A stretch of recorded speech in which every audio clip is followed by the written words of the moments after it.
your cowboy shit. Welcome to Cowboy Shit. My name is Ted Stovin, and we are coming to you from the Brahma Boot Studio in Calgary, Alberta. My friend, Mr. James Foley, is in Lloydminster with the blurry background, but it's okay. I gotta fix it. I gotta fix it. I gotta do something. You gotta fix it up. Yeah, I got a picture of me if you want it, riding the bull. I'll take it. I'll take it. I'll put it right here. You gotta have some nasty pictures of Buck Nasty that you can have kicking around, or Fire Beach, or somebody real Well, deadly that you could throw up on the wall. the feng shui right here. There's stairs, and Yeah, then there's like downstairs living room right here, and then there's just a random pole right here. like a stripper pole in your basement. No, no, it's like a brick pole. But Oh, I gotta make something cool so it isn't so blurry. okay. This is the temporary setup. I got the GFL football there. Thanks, Peter, for letting me join the league so I can kick your ass. Uh, Bingo, bingo. Bully, it's a signed Dan Marino football. No big deal. It's the top of the trophy. Ace Ventura. There's even a certificate of authenticity. What's that thing worth? I have no idea. I haven't looked it up yet. Yeah, you don't want to lose that. No. Well But made trophy though. it's pretty, and it's homemade. Like Peter built it with his bare hands. He had to add a new layer on so he could put my name bar on there. On the bot. So there's been how Quite many a few winners? champions. Yeah, I was gonna say six, nine, 6, 7, 8, eight. 9. I'm the ninth, I think. Yeah. Wow. Yeah, not a big deal. But hey, okay, I gotta talk about this. We're inside the Brahma Boot Studio for the first time, James. The first time, Heck yeah. This is right? this, this is big. This is big. Yeah. Give us the deets. Give us the deets on the Brahma boot booth. Okay, so the Brahma Boot Studio, what happened? I was talking with Graham Morby. Graham runs Canada West Shoe out of Winnipeg. Canada West Shoe, it makes Brahma boots. They make Canada West boots. They make a whole bunch of different boot lines. There's the Bull Rider version. There's the spongy. We have so many different styles all inside the catalog, Right? but Brown Boot is the main Western kind of what do you call it? Like the rodeo cowboy boot line. So we've got full leather, like a full leather top to bottom, right? You can have a leather sole. We make a good amount of ostrich boots, like ostrich leather in a few different colors. We got like any kind of cowboy boot you can imagine. We got the Buckaroo, we got the Roper, we got the ladies, we got the men's. No kids though. Sorry, no kids boots. Not yet. Not yet. Not at this point. Not yet. But yeah, everything's made handmade in Canada. They're Goodyear welted boots. And do you know what a Goodyear welted boot is, Mr. Foley? No, Ted, I'd love for you to tell me. Okay, so a Goodyear welted boot. The boot leather, the boot leather is sewn to the boot leather is sewn to the welt, and the welt is sewn to the sole. So all of our boots, whether it be a work boot or a cowboy boot, you can get them resoled. So you can wear out that sole. Just make sure you get them resoled before the cork in the middle gets starts to get wore out. You don't want to see your sock through that thing. If you see your sock through the bottom of it, you've wore them too long. Yeah, You're you gonna need to got your get those money's fixed worth. up. But you could have got them resold and made them last longer. But one thing with leather soles too is you got to be a little bit careful. You don't just burn them off in the gravel or on the pavement, right? Like the grippy pavement we have. If they're wet and you got grippy pavement, you'll burn through the leather sole. So you got to be a little bit. You got to be like you got to be mindful of your boots, James. Right? But if Take you're care of them. mindful of your boots, it can last a long time. And that's why you go with the Brahma boot. That's where you go with the Brahma boots. But yeah, everything's made right in Winnipeg, Manitoba. Family owned and operated company since 1978. I am the Alberta sales rep for Brahma Boots. I took over in January of 2021 from Don Johansson, guest of the show previously, and Canadian champion bull rider, Wrangler NFR qualifier, won the George Paul Memorial bull riding back in the day. I think it was 1978 he won the George Paul. And I think he won more money at the George Paul than he did at the NFR that year. I have to look back. I think he told us that, but it was a big deal back then. Just happened this last weekend too. All around great guy too. Yeah, Donnie. Yeah, absolutely. So Donnie worked for Brahma for Canada West for a long time.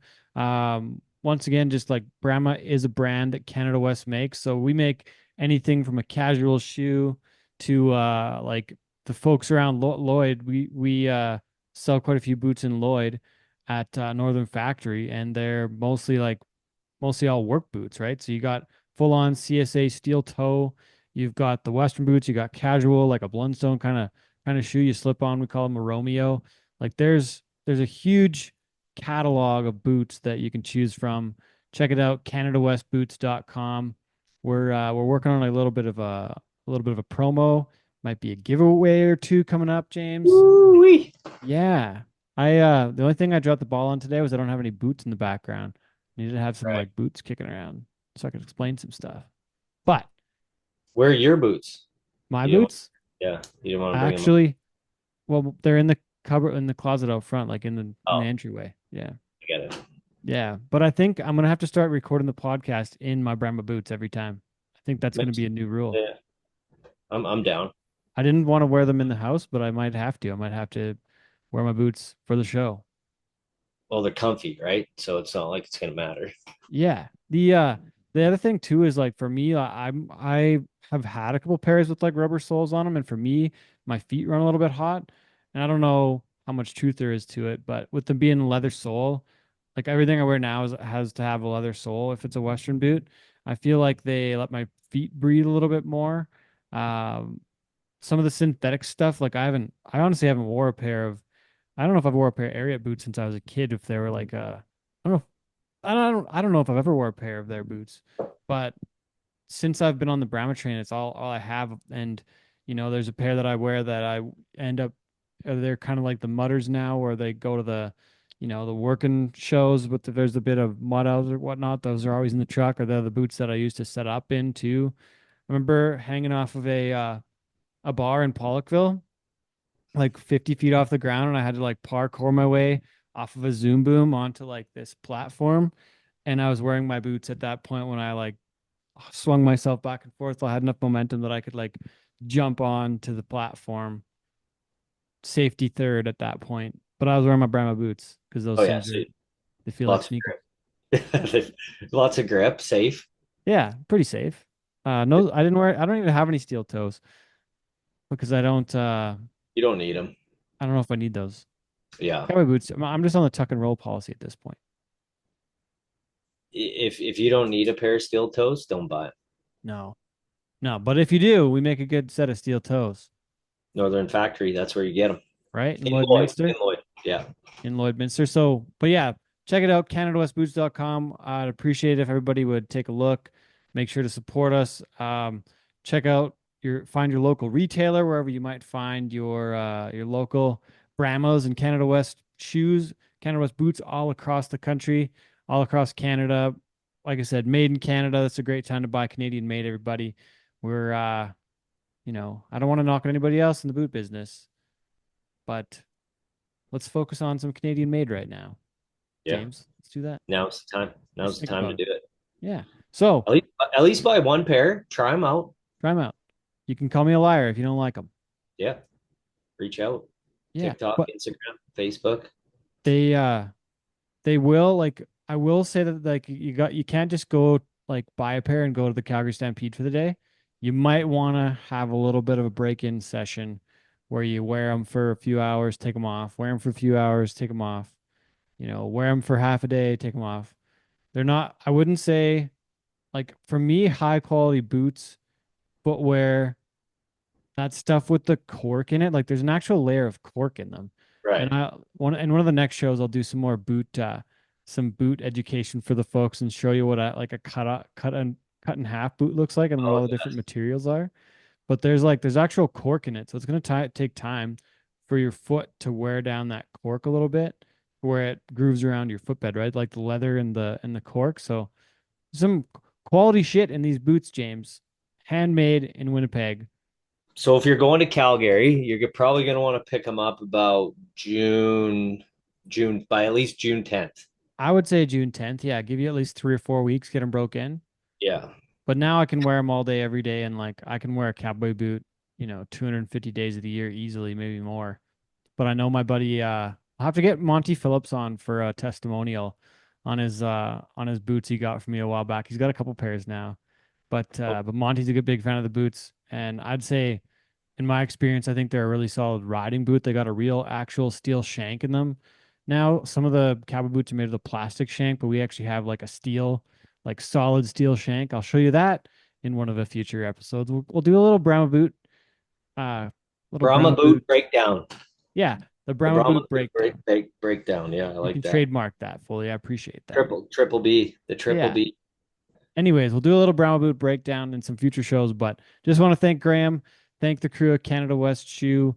Once again, we're in the Brahma Boot studio for the first time, and I appreciate everybody tuning in. James, thanks for doing the show. But man, there's a lot on the go right now. A lot of stuff happening. There is. It's busy, It is. The and it's Jets just won in double overtime. That was huge, awesome. huge win. Tied the game with 1.6 seconds left. That was cool.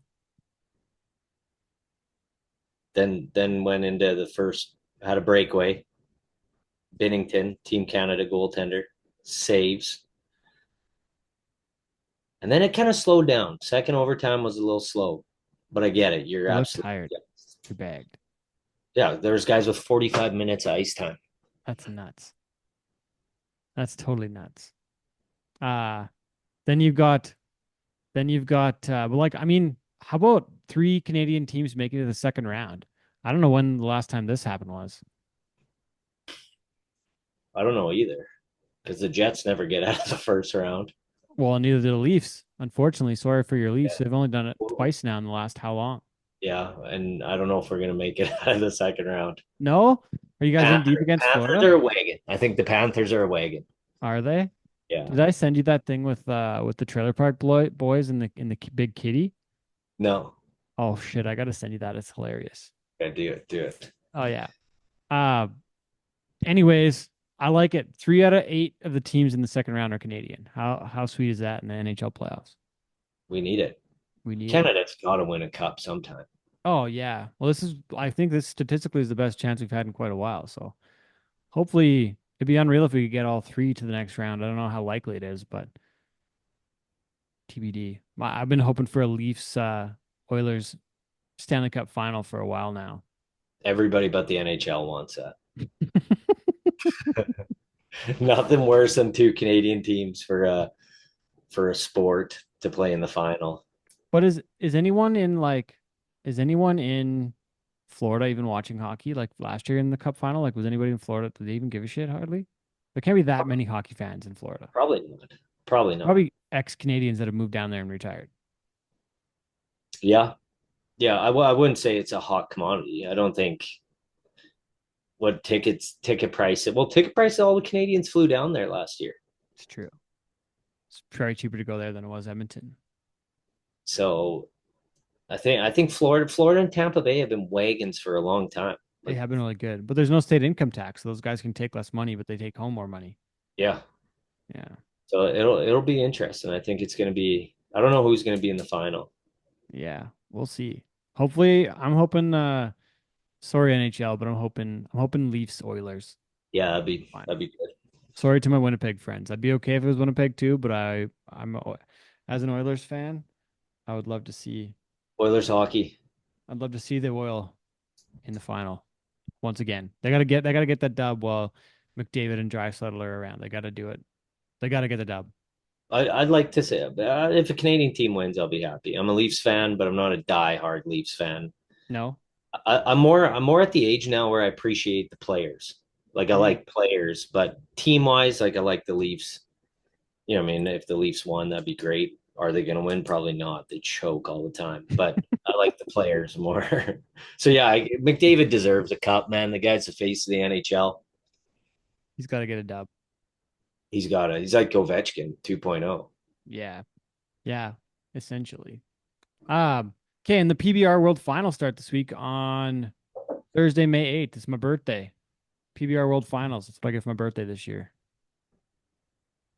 That's going to be big too. Yeah. It's Some like big Canadian news. pardon? Yeah, big Canadian news. How about our boy Ashton Solly, international invite qualifier for the World Finals, kicks off on Thursday. He's got to be jacked up. I'd imagine so. We were trying to get him lined up for the show. Didn't quite pan out for today, but I don't know if we'll get him on the show or not here. So TBD if we get Ashton on before the finals here, but if not, we'll catch up with him in a few weeks back at the house and do a full show with him, talk about it. But yeah, badass for Ashton to get down there. And I've been trying to get a hold of Justin Keeley for a while, and I was thinking about like the Glenn Keeley Memorial Award, which is the top Canadian in the PBR, like in the world standings. And I Yeah. would think that it would have to be Ashton after getting that World Finals invite. You know, a guy like Jake Gardner made a major play last year, just what made the NFR, that side of it. But it's not in the PBR side of things. So Glenn's awards in the PBR. So like Ashton should be the guy getting that plaque end of the year, I would think, wouldn't he? Not Tets. Well, but Tetz is in the team side, so I don't know. I don't know what the technicalities are anymore. I don't know what the parameters are for the award. I'm Right. curious. Yeah, it probably like technically could be Tetz because he's one of the only Canadian guys signed to a team, right? There have been others, but he's the one doing the most damage. Like being like I was looking at. There's something that we'll talk about with our guest this week, Sean Gleason from the PBR, and clued me into a list I didn't even know existed. But Nick's like one before the World Final starts. Nick Tetz is 13th on the like money earned list for 2025. As far as the like 2024 from the end of the World Finals last year till the World Finals this year, Nick's 13th overall for money won, and that's in US dollars. And he won most money in Canada. So pretty wild how much Nick won up here last year just in Canada. It was so badass. The finals were a ATM machine for him. Yeah, essentially, right? He showed And up. this finals could be an ATM machine for a lot of guys. It's like 3.25 million in Fort Worth and Arlington over a 2 weekend stretch. What are we thinking? Like, man, if Sully, the guy has absolute try, right? Like he's Oh yeah, not gonna like he's got a shot to just show up kick some ass. and if he draws decent, like Sully could surprise a lot of people down there. I hope it works out for him. I mean, like Yeah. you'll hear later on the show here talking to Sean. He's like, yeah, a guy rides a few bulls here. Like you're gonna get paid a lot. So Um, wish our best to Ashton this week in Fort Worth at the Cowtown Coliseum, and hopefully makes his way on, kicks some serious ass, and gets into AT&T next weekend. It'll be unbelievable. But yeah, that's kind of what we got on the go. You got anything else, James? That's it, man. That's Last it. weekend was what, Eckville? You bucked some Eckville, bulls last week. Eckville, another man. Eckville's a cool little event. They do a badass job to fill their hockey rink up. Yeah, Eckville BRCs, man. The bull riding scene. There are a ton of riders. I think they had like 15 alternates at that BRC. Holy shit, The future's pretty decent in Canada. I think I like we it. we had a good influx of riders, and there's a lot of good hands coming up, man. A lot of good hands. Well, and once again, I gotta give a little shout out to this weekend. The PBR Canada Touring Pro comes back. We've got the Coy Lars Memorial PBR on Friday, May 9th, and then Coy Robbins Invitational Saturday in Camrose as well. So big weekend on the PBR side of things. The rodeo scene is back. A couple of rodeos this weekend. I saw Brock Radford made a big ride in Kananaskis for like 89. I see him away from Yeah, his hand. Boy, pretty juicy. Brock is back. Anyways, you see. yeah. Once again from the Brown Boot Studio, this is episode 195 of Cowboy Shit. I'm Ted. He is James, and that's all we got for the top of the show, isn't it? Yep. All right. Well, enjoy the interview this week, folks, with PBR CEO Sean Gleason. He's talking Kid Rock's Rock and Rodeo, PBR World Finals. We talked a whole bunch of different stuff on this show, so hope you all enjoy it. Thanks for tuning in. Welcome back to the Brahma Boot Studio in Calgary, Alberta. This week it's sunny finally in Canada, but next week all eyes going to be on Fort Worth, Texas, Arlington, Texas. There's going to be a ton of huge events coming up. We've got the PBR World Finals, 2 separate weekends. Going to start off at Cowtown Coliseum, have the redemption rounds midweek, and finish off with 3 major events. We've got Kid Rock's Rock and Rodeo, and then the PBR World Finals as well to finish things up. All eyes on Fort Worth. And to speak about all this, we've got PBR CEO and Commissioner, Mr. Sean Gleason. Welcome back to the show. Thanks for doing this. Thanks for having me on, Ted. Hey, no worries. I gotta kick things off. You know who Peter Gibrad is. This little trophy Yeah, back here is the Gibrad Football League. I ended up winning it last year, and that is a signed Dan Marino football on the top of the trophy. As a nice. Dolphins fan, I thought you would appreciate As a that. diehard Dolphins fan, I might have to steal that from you at some point. So, So I got a bunch of questions about the finals next week. There's been a lot of change in the PBR in the last few years and a lot of change for the good. Uh, where do you want to start off with for next week? Like there's just so much. It's a record-breaking purse. Back at AT&T Stadium for the World Finals in May in Texas. There's so much to start off with, but like I'll let you kick us off. well, I think we kick it off with the eliminations, 4 rounds of the top 40 in the world, and we actually pared the field down to 20 after the end of that event. That was new last year, and it was really based on math and science. We looked at a lot of the results from prior World Finals, and particularly coming out of the last year at Dickies when we didn't have very high riding percentages. And what we saw was that really at the end of the year, coming into the World Finals, that you've got about 20 guys, half the field, that are riding at a high level. They're going to ride 1, 2, 3, or 4 bulls, in those rounds. And you've got a few guys that are banged up, that are injured, or just aren't on their game. And so, really, the math suggested that we should narrow the field to about 20 riders so that we could put the best bull riders on the best bulls in front of the fans and give them an opportunity at AT&T to truly see the best in a very tight race for the world title. The 20 guys that we're cutting are out of the world title race, so but they've got a chance to earn their way in. If they want to make it, they've got to be one of the top 5 in that event or get themselves into the top 15 in the world. And So sorry, go ahead. eliminations for me are, they're some of the most intense rounds of competition in the world finals that we've seen, and it's getting more intense as the riders start to understand the implications of the decision. And so how did that format come to be? Like that there would have been like I want to say our Canadian finals when they went to Edmonton would have changed to that. No, they were that format in Saskatoon at one point. But I want to say you guys tested this kind of 20-man field out in different markets a little bit first before it went to the World Finals. Maybe I could be wrong. Yeah, we've tested it here and there, and really, what we looked at mostly was when we get to AT&T, what's going to put the absolute best product on the field for the fans that are in the stands and spending their hard-earned money to come and enjoy this world championship race. And that's put the guys on that are healthy, that are in the hunt, that are riding at a high level, and they're gonna ride more bulls. We ended the regular season at 39.97% riding percentage. We're 1 bull away from being over 40% for the season. And in the team season, they rode over 40%. So that's up remarkably from the low 30s in terms of the riding percentage. And fans want to see great rides, and we want to give them as many as we can in a night. And this is a formula and the format that gives them the best possible outcome from a bull riding perspective. How many people were involved in making that format? And we start off with the eliminations May 8th to 11th, Cowtown Coliseum. That's 4 full days. The redemption round is going to be on the 14th and 15th. You go to Kid Rock's Rock and Rodeo May 16th, and the World Finals May 17th and 18th.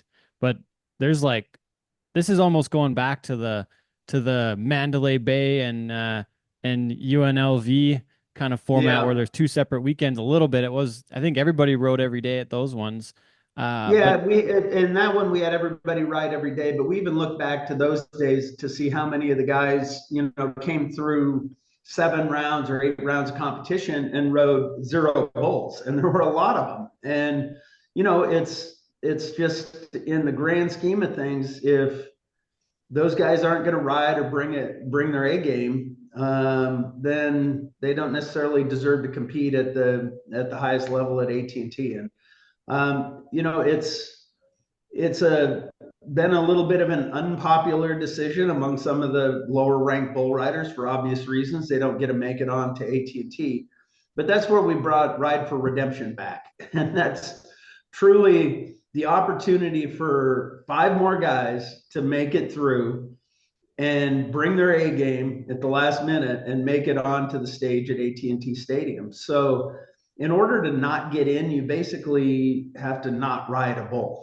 If you ride 1 or 2 bulls during the course of the eliminations and or the redemption rounds, you're going to make it to AT&T Stadium. So it's a format that I'm pretty proud of. There were a lot of people that looked at the math and went through the numbers. We ran statistics on a lot of years to figure out whether that was the right decision or not, and it turned out to be a great decision. I think we're going to see one of the most intense World Finals competitions between the eliminations, redemption, and the final 2 rounds at AT&T that we've ever seen. Not just because of the format, but also because we've got so many guys in the hunt this year. Yeah, it's almost the entire field of 40 riders that are technically mathematically within the hunt for the world title. I believe it's in 20. It's into 20 something. I think there's the outside chance below 25 or so that everybody else would have to completely fall off. Every single bull, which is not likely to happen. But I think realistically, it could be somebody from the teens in the current world standings that moves through in the eliminations, rises in the ranks, and then wins it all at AT&T. It truly is the tightest race we've had in ages. Well, and some new contenders, like to have they're very well, and I don't know the math side of it, but they're very well could be a new world champion this year between Dalton Castle being the leader, Brady Fielder, another Australian. We haven't had an Australian win the world title since 1996 with Troy Dunn. Yeah. And you've got, I want to say Sage is right up there. Sage Kimsey could be in the hunt. John right? Crimber's in the hunt. Yeah. I mean, we're missing, and I'm not happy that he got hurt, but we're missing the reigning world champion that was riding everything last year in Casio Diaz, and we still have this incredible race. And he's back. He's gonna try and make his way through the Velocity Tour and make it up to the World Finals, and I hope he does, because that's just gonna put the event title at risk for all of those top guys. They're gonna have to step it up a little more if Casio's back and in true form. What are your thoughts on a Sage Kimsey being way up there this year and having won, his 7 PRCA world titles, but having a chance to win the PBR one possibly? Like I think that would be great for I think it would be really neat to see for Sage for sure. And on the PBR side of things, like personally, I wish that he would have rode in the PBR a lot sooner. Yeah, I knew, I talked to Sage a lot over the years, and he wanted to break the record in the PRCA, and I completely respect that.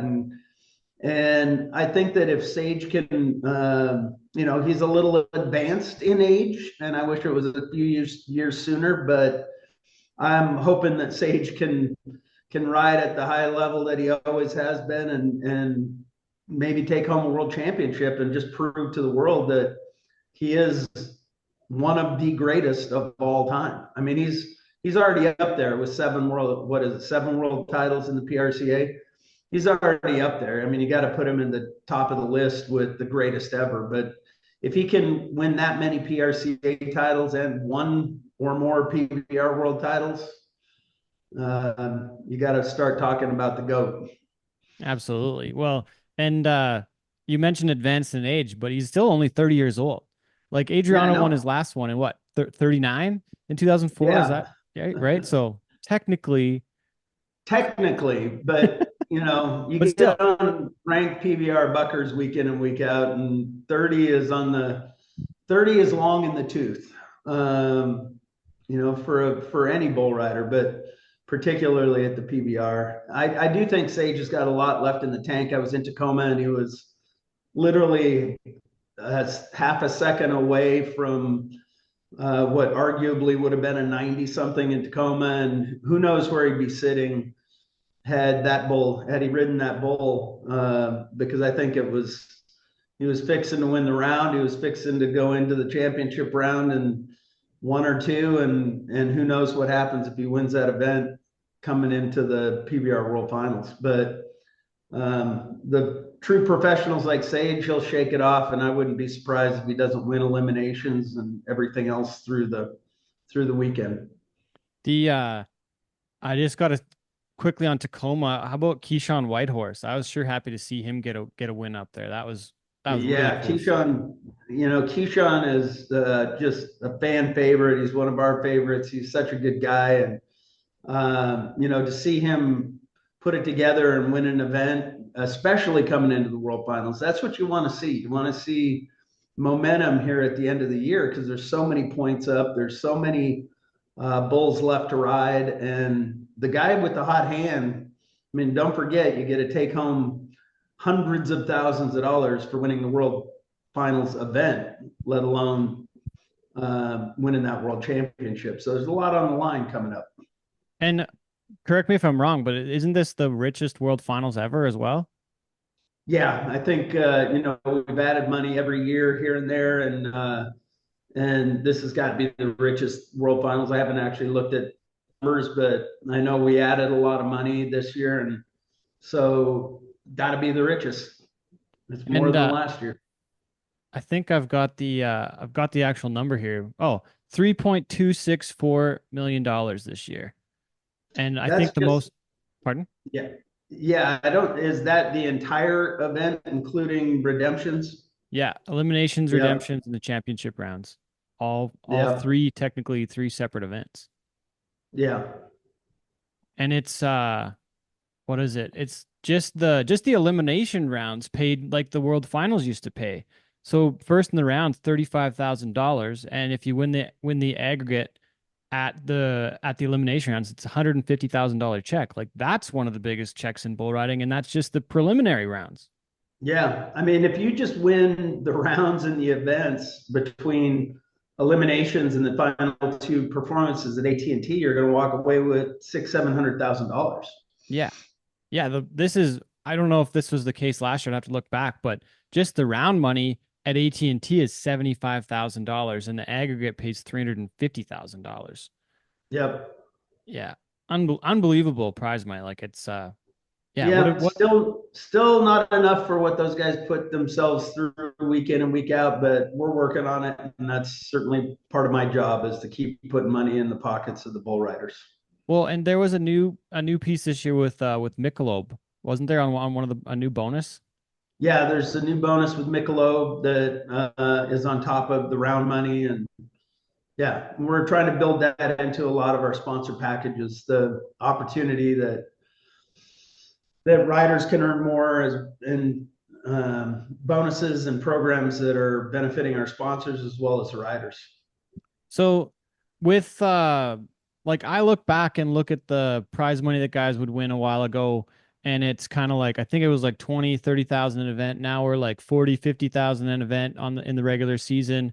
And some might say, oh, it hasn't gone up a bunch, but I think people are forgetting that there's another season now with teams where there's guaranteed salary and prize money too. Like in the last 5 years and more so 2, 3, 4 years with the addition of teams, like I don't know the exact numbers, but this thing's like almost probably doubled as far as total payout to the riders. Yeah, I mean, that's what I'm really proud of. The team series, between the team series and the Unleash the Beast, I mean, we increased prize money like almost 200%, over the Unleash the Beast series alone. And there's a web page that we keep online that I go up to regularly, and it's called the Annual Money List.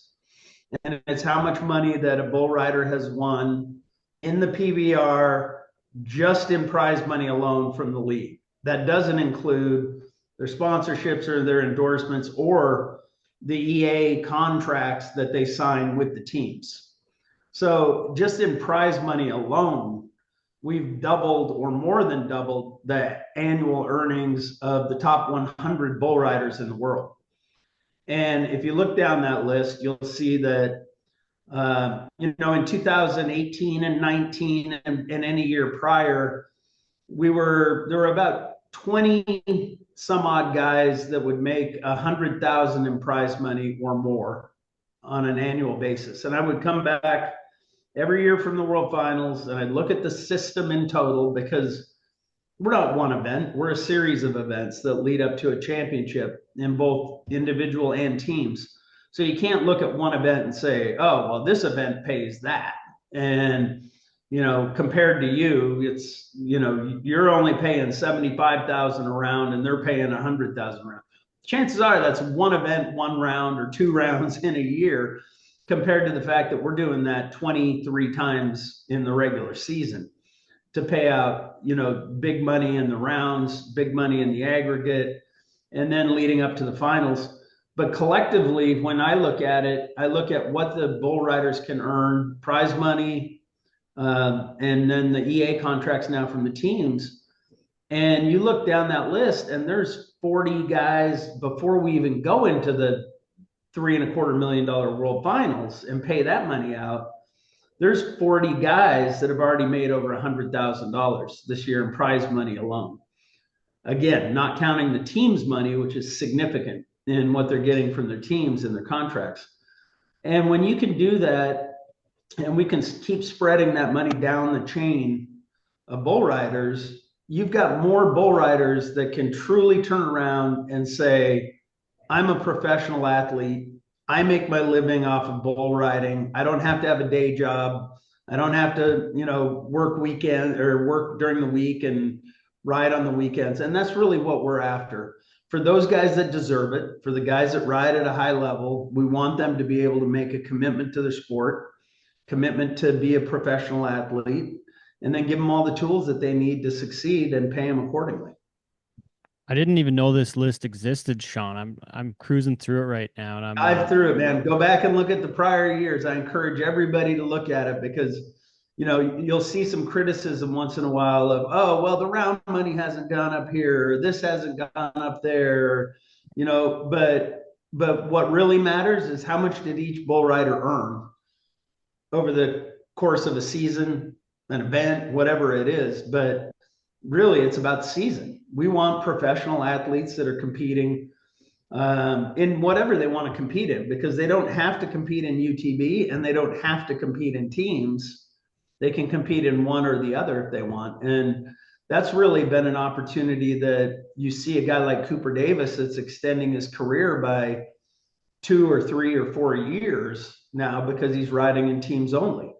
And I think you're going to see that with more guys that, don't want to put their body through 60, 70 rounds of competition in the Unleash the Beast series, but they're, still got some gas in the tank and they want to go out and ride. And they're now able to ride for a team with a guaranteed contract from their team and earn a lot of prize money. So I'm really proud of what we've accomplished. And if you look at that, if you really study that annual money list, you will see, and it is hard for anybody to argue, that PBR has putting millions and millions more dollars in bull riders' pockets this year than the year before and the year before and the year before. That's what we're after. So just a quick stat that I found going back to 2019. In 2019, there were 19 bull riders that made over 100,000. And like you say, in 2025, there's already 40, which is more than double in a 5.5 year span. With 3,250,000 yet to pay out to those same bull riders. So yeah, it's gonna drive it down close to probably 50 when you look at the list of who's in and who's out, because some of those guys are in the top 40 list on the money are winning their money in Australia or Canada, primarily Australia, but some in Brazil and Canada that aren't even making it. They're not even coming over to the World Finals. Well, so you look down that list and there's guys that can still crack the 100,000 mark. Well, and no, to that point, Nick Tetz is 13th on the entire list. And that's just from his Canadian money. There's 178,000 in US funds because it would have been converted. He won over 250 in Canada. But Yeah, he won, and I'm sure he won some money in teams. yeah, it's 33,000. So he's hurt right now. He didn't even get to run at the world title race because he broke his leg off this winter. So Yeah, so he's at Yeah. 170 something thousand. Is that what he said? no, he's at 212. He's 13th on the list. Like he would be Yeah. a world title contender if he was on the other side, but that's essentially mostly, 85% money won just in Canada. So I got interesting stat to point out. I'm impressed by the Canadian side of things, and I know we're kind of getting a little off track on. I wanted to focus on the World Finals, but this, I'm a numbers nerd, so I appreciate this. Well, dive into that. I'm telling you, it's really interesting. I'm a numbers nerd too, and that's why I had this list put up, and then when I see the criticism, it's just like, man, what anybody can pick one point in time or one thing and find fault in something, but I'm going to go ahead and point everybody to that list and say, yeah, poke a hole in that. Those are those are registered with the IRS. Prize money's paid out, nothing fictional. Like every penny's been paid. So good luck telling me that we're paying the same that we were in 2010, because that's in there too. Go back and look at it. Oh yeah. I'm curious now what the total is. Like I want to know like what the top number is for 2025. Like if you added up everybody's number at the very top of the thing. I should know it, but it's somewhere. I think it's somewhere now in the range of 15 mil. Wow. That's paid out across all of them, maybe a little more. Yeah. Yeah. And just looking at the numbers going back to 2019, for example, it looks like it's doubled. Like my guess would be it probably went from that's what I'm saying. The teams more than doubled the annual prize money of at least the top 100 bull riders in the world. Yeah. I mean, you had the 100th ranked guy, if you roll down that list and look at 2018, and he was probably making $17,000, in velocity events here or there, a few Canadian events. And you go look at that same guy today, and if he was riding for teams, which he most likely did at some point in time, he's in the $35,000 range now. And and that's the 100th ranked guy. I mean, he's not competing week in and week out. Still not a real job. Yeah, but he still hasn't made the commitment to be a pro. I mean, he still hasn't risen to the level of deserving more. He's not riding at the highest level. He's the 100th ranked guy in the world. That's pretty far down the list, but still making decent money. What about some of those guys that are ranked, say 21st to 40th or 21st to 50th? I know some of the feedback with some of the guys here is that the cost is so much to get down the road and get going. And there's that little cusp, that little barrier where it really does jump. I just wonder about that sometimes if it's too top heavy sometimes. You obviously want to reward the top guys, but I wonder sometimes, I don't want to make it I wouldn't want to see it be like what do you call it? Like everybody gets a ribbon for showing up. But I'm just with those guys, because they really got to fight and really got to battle to make enough to really get by. I think we just covered that a little bit. I mean, go back and look at the 40th ranked guy in 2018 or 2019 that was making 40 grand or 50 grand getting up and down the road. Now he's making 100,000 in prize money alone. Yeah. And most of those guys, if they're in the top 40, you can almost be assured they're on a team somewhere, right? Yeah, I mean, there's 70 bull riders across the 10 teams that have protected roster spots in the team series, with most of them having some type of contract from the team. So I mean, I think if you look at it, I look at that a lot. And we're gonna take a hard look at it going into next year. We don't want any of these guys feeling like they're going broke trying to get to an event. But at some level too, what we can do is just pay the most money that we can possibly pay, And we're not going to make it a, yellow ribbon soccer sport that everybody gets a ribbon. It's just, that ain't going to happen. If you want more, ride better. It's a fair point. Fair point. I got while we're on a little bit of the team side of things, I had a few people ask me, what does the expansion look like? I know somewhere along the line, the initial buy-in on the teams was $2 million, and I think the expansion was a $20 million fee, if I remember right. The initial teams were 3 million, and the last two that we sold were 22.5. Okay. Okay. Is there further expansion coming? I guess question number one, and everybody up here wonders, like, can we even have a Canadian team? Could we even have a Canadian team? I don't even know what it would look like, but that was a question I got from a lot of folks up this way. Yeah, there's no rush for us to expand at this point. One of the factors that we keep track of is how much talent is there to go around. Like I said earlier, there's 7 protected roster spots times 10 teams, which is 70 deep in the bull riding ranks. We've seen the quality of riders go up across the board. I mean, if you go back and just the riding percentage alone, the fact that we're riding at more than 40% in teams and almost 40% over an entire season of Unleash the Beast, they're getting better because of the coaching, the mentorship, the other aspects of being involved in the team side of things teaches them how to be a better athlete. But we're not there yet. We don't have another 20 bull riders to go and expand right away and not dilute the pool and then have unbalanced competition.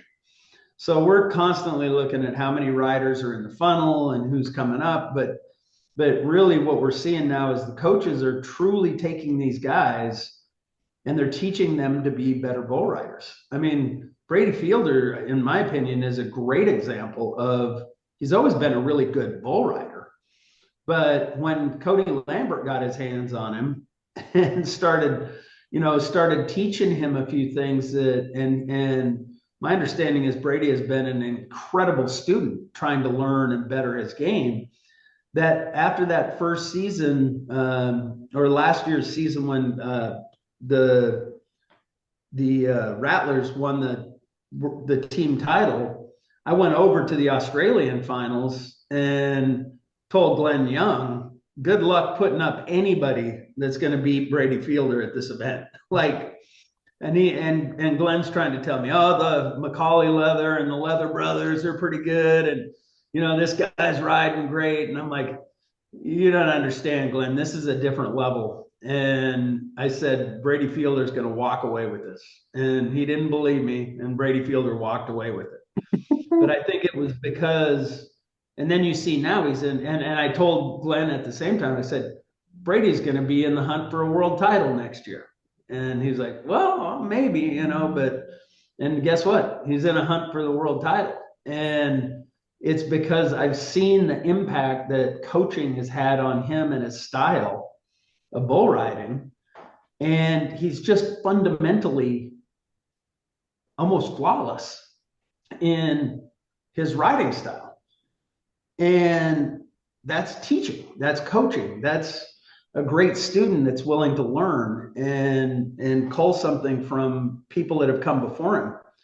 And so I've seen that pool the pool of riders get better from bottom to top. They're all getting a little bit better as a result of coaching and teams. My explanation for it when I talk to people about it is I think that teams has brought a new extreme level of investment for the riders that's never existed before. There's never been teams like this that have the assets that want to build their riders and build the athletes on the rider side. There's from probably the late 90s to 2010, 2015, all the investment on the PBR side of things, on the athlete side, was all on the bulls. There were tons of people that were all wanted to have a bull and be invested on the bull side. So the investment on the bull side went through the roof with all the people that were involved. But now it's like the riders kind of, I want to say they faltered a bit because there was so much investment on the bull side. But now with the teams, there's that huge investment on the rider side that's like it's never been done before. It's never been a thing. And now it's pretty simple. It's coaching, mentorship, and accountability. So it's having the accountability to your teammates, your coach, your owner, your general manager. And just that, I've seen it with a lot of guys where just that accountability tempers their out of the ring activities a little bit. So they're a little more focused on leveraging their raw talent to perform better in the arena. And then there's a bunch of guys that I've seen take this coaching, this mentorship, and just get better as a bull rider. And, and it's just, that's one of the reasons that when I originally pitched the whole idea of teams, one of the reasons was we need better bull riders and we need coaching in the sport. And so that's having a really positive effect, I think. But back to expansion, I could see it maybe happening in 2028, 2027, maybe 2028, but we're in no rush, and we really have to let the number of quality bull riders catch up to the number of teams so that we can field 12, 14, 16 top performing teams and not have, 2 or 3 that are phenomenal and the competition level drops after that. How I've talked to a few people, or at least a couple people about this, but I wonder how much more of the season teams takes up at some point. Will there always be a PBR world champion? Will that go away someday? Will the world champion? No, I don't. Never? No, the Unleash the Beast series and the world championship are not going away. There's definitely pressure to compress that a little bit and get more teams events in, especially as we expand. But I don't see one going away and the other subsuming it. But I do think that teams is, it's a rocket ship. It's arguably the most successful team league launch in recent memory in any sport. And so it's a huge success, and it's opening the doors for us to new fans. It's team sports are easier for the general market and consumer to understand.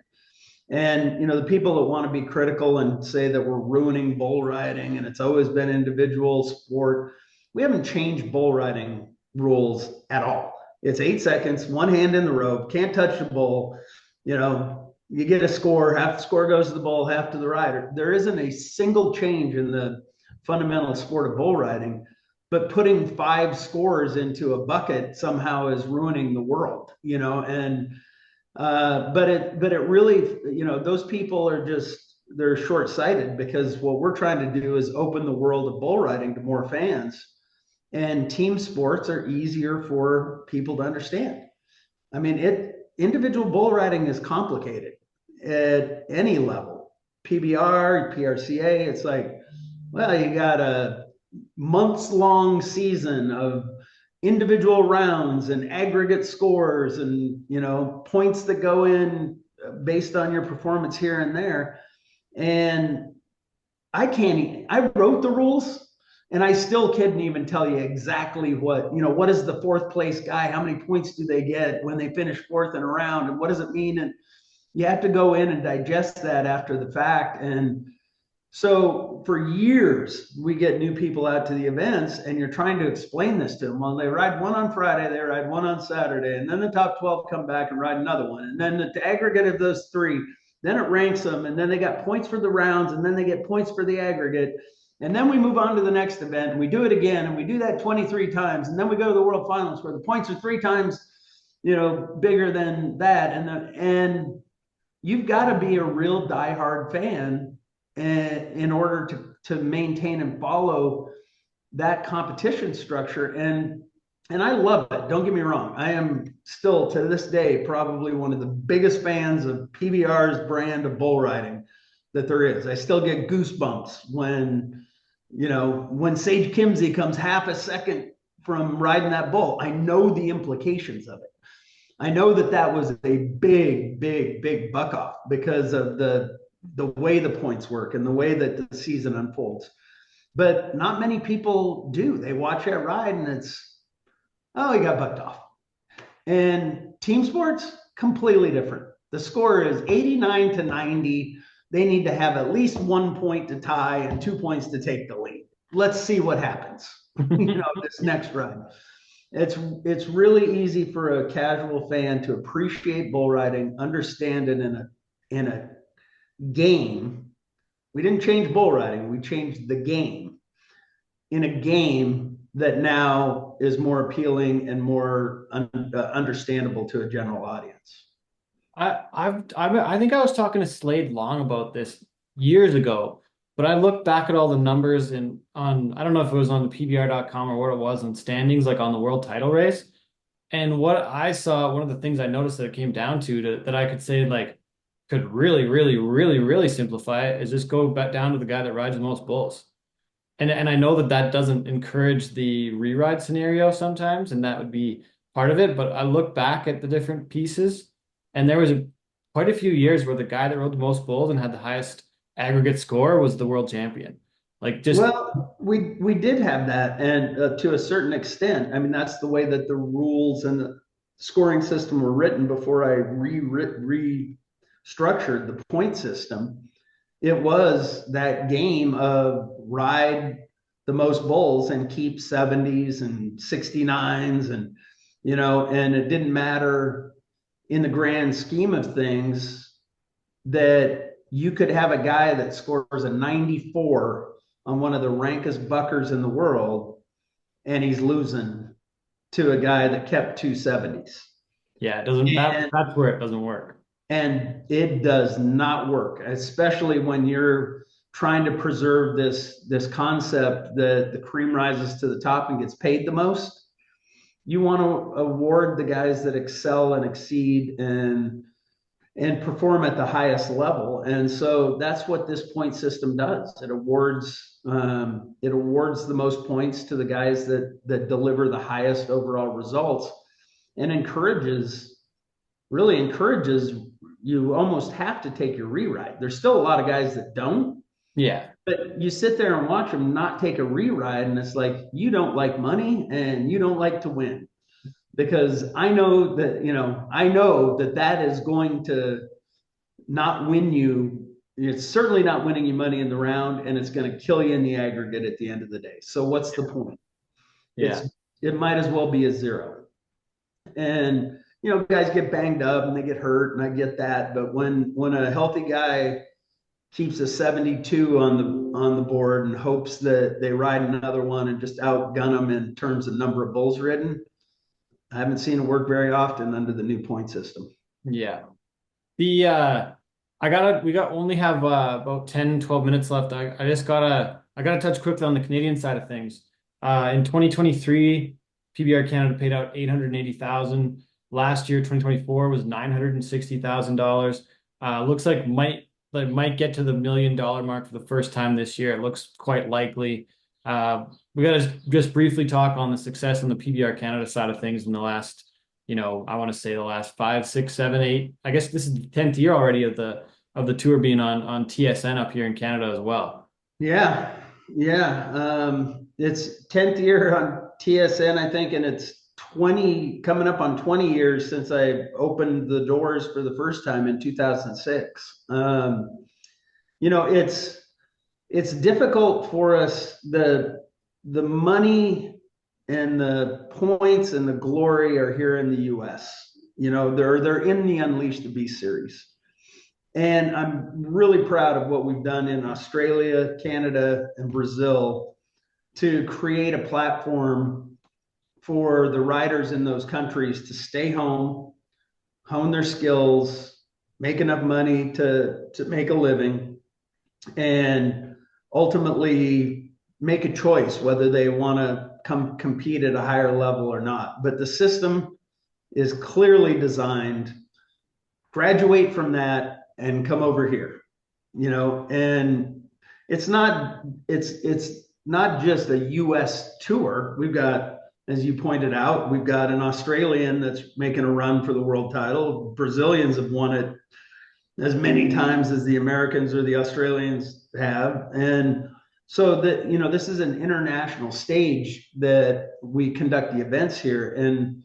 But it's, it really, that's the way the system's set up. We want them to graduate and we want them to move on. So we're happy that we're seeing the growth in those countries, but you got to put them all together at some point. Otherwise it leaves too much speculation open to who's better, the Canadian champion, the Australian champion, or the Brazilian champion, or, well, let's find out. Let's put them all together and then see who comes out on top.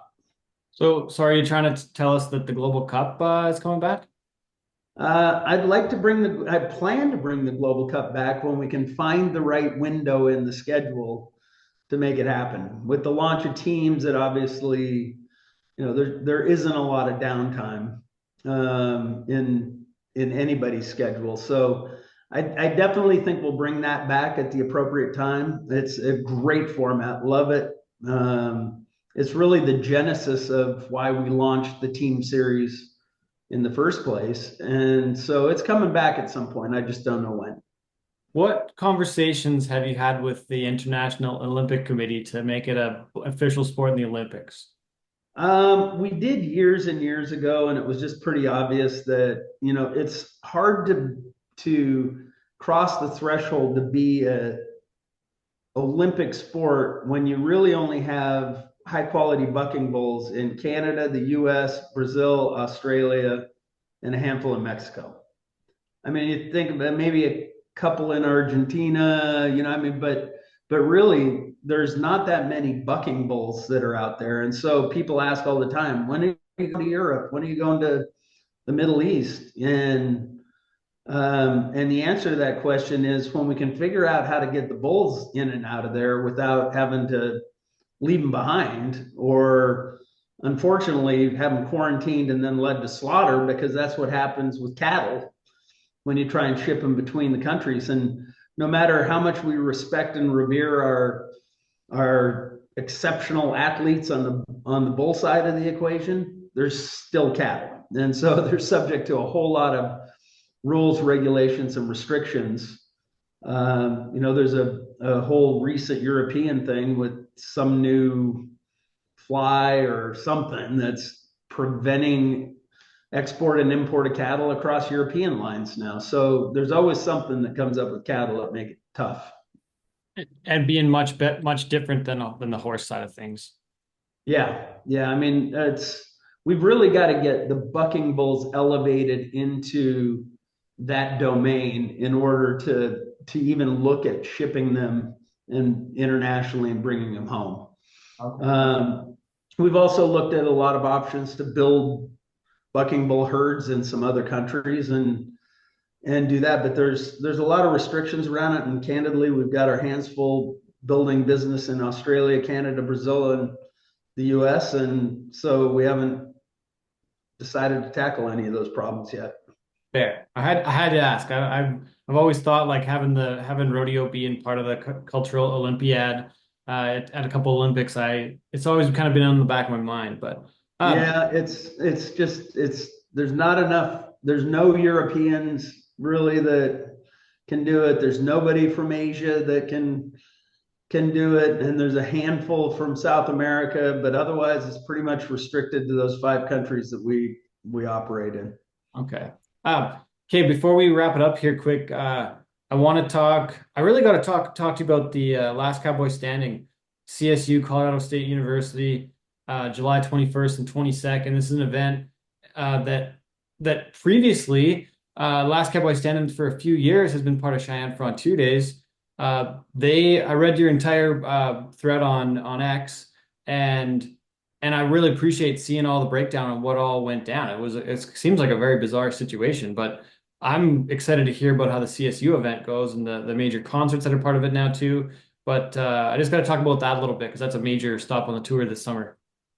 Yeah, I mean, we were extremely disappointed. Nobody owes us anything, but we felt we had earned a little more loyalty from Cheyenne than we got at the end of the day after we bailed them out in 2018. And we were summarily uninvited from participating, and they chose to go with Extreme Bowls in Cheyenne. And after receiving the one phone call to notify us of that, we had a decision to make. And it's a big weekend for us between Big Sky, which has become just this incredible summer event, and then the Monday and Tuesday, which historically have been at Cheyenne and the last Cowboy standing. And so really I took a little offense to the fact that, our brand was just, oh, we can put on any bull riding here and there and you don't matter. And I feel that the complete opposite is true, that PBR was the brand that and arguably doubled the gross revenues in Cheyenne and reestablished that Monday, Tuesday as a must see because it was a special event in PBR schedule. But Cheyenne Frontier Days doesn't own that Monday and Tuesday. And so we found a great partner in CSU, and we're going to put on the last Cowboy standing event in their incredible stadium. And the initial response to it, we've already more than doubled the ticket sales and revenue of any prior Cheyenne Frontier Days stop in the PBR. So it's going to be a hugely successful event for us. I hope they sell out too in Cheyenne, and people enjoy that particular product. But the PBR is going to put on a show in CSU, and I can tell you right now, it's already going to be a hugely successful event. I think one thing that a lot of folks still don't maybe see in the Western sports world is that the PBR is actually producing the events, where every rodeo everywhere has a separate committee that puts on their own show. And I think we talked about this last time, and I preach on it all the time. But like, if you're going to go to McDonald's, you're going to get the same Big Mac everywhere you go in the world. Where if you go to a professional rodeo, you're going to get a lot of different cheeseburgers at a lot of different places. Yeah, well, I wish them luck on loading in between 4 o'clock, when the rodeo ends, and 7 o'clock showtime on Monday and Tuesday, because we had to think through a lot of production issues in order to pull that event off with the quality and the experience that we ended up delivering to the fans. And it was not an easy challenge, and we were able to kind of perfect that model in Cheyenne. And it also limited what we could do in traditional PBR, in terms of the traditional PBR experience. That Big Mac or double quarter pounder experience that the PBR delivers was probably a double cheeseburger in Cheyenne, because we had from 4 to 7 to really load in before the doors open and the show began. CSU, we're going to bring it all. We're going to bring that and then some. Let's just gotta go do this really quick, but I gotta talk on Kid Rock. Kid Rock's Rockin' Rodeo, May 16th, the day before the culmination of the World Finals. PBR's head offices are now in Fort Worth. I stopped by and saw Flint and a couple people in January, and the offices are incredible. Mule Alley is right there. The move to Texas, I think, has been a huge boost on the PBR side of things, and to have the World Finals there and Kid Rock show, like we just got to touch on that a little bit before we wrap it up. Yeah, Kid Rock Kid Rock had interest in PBR teams. And so we were introduced, we started talking, and he has probably is a bigger fan of rodeo and all of the disciplines than he is of just bull riding. And we sat around and talked about that, and talked about the integration of entertainment and rodeo, and kind of what it's become, which is the rodeo's an opening act for some big name concert, and the two are getting more and more separated, and so it's really a disservice to the great athletes that compete in rodeo, in my opinion. You don't want to be the opening act for a big music act. And you see it in a lot of places. The crowds don't show up till late, in the rodeo, and unfortunately. And I think that's a disservice to the sport and a big problem in the long run. So one of the things we wanted to do was create a new format where we mash together the entertainment and the rodeo experience. You can't choose one or the other because they're all part of the same overall entertainment experience. And we delivered that last year. And the format, this head-to-head team format rodeo, my favorite line from the entire event last year was several people that came up to me and said, "Who knew you could make timed events more interesting than the rough stock?" And I'm like, thank you. That's what I was hoping for, and it really was. I mean, the barrel races were a horse race, and the steer wrestling came down to like milliseconds in terms of who won. And again, that general crowd that's in the audience, they didn't need to watch one run and be told that it was a 6-1, and then wait till 14 outs later and have a guy get 6-0 and have to remember where everybody ranks in it. It's like, that guy threw down his steer first, no penalties, he won. He's moving on. And it's really just the simplification of this great sport and delivering it to fans in a way that they can understand and be entertained. And I'm really proud of what we've done. We're looking forward to year 2. Is there a Kid Rock tour in the works? We're working on that. More to follow. Okay. You got to get going to another thing, and I appreciate the time here, Sean. Is there anything else we need to add before we wrap it up today? I think we covered a lot. We did. Thank you for the time. Thanks for doing this. Absolutely. Have a great World Finals too. All right. Thanks, Ted. Thanks, Sean.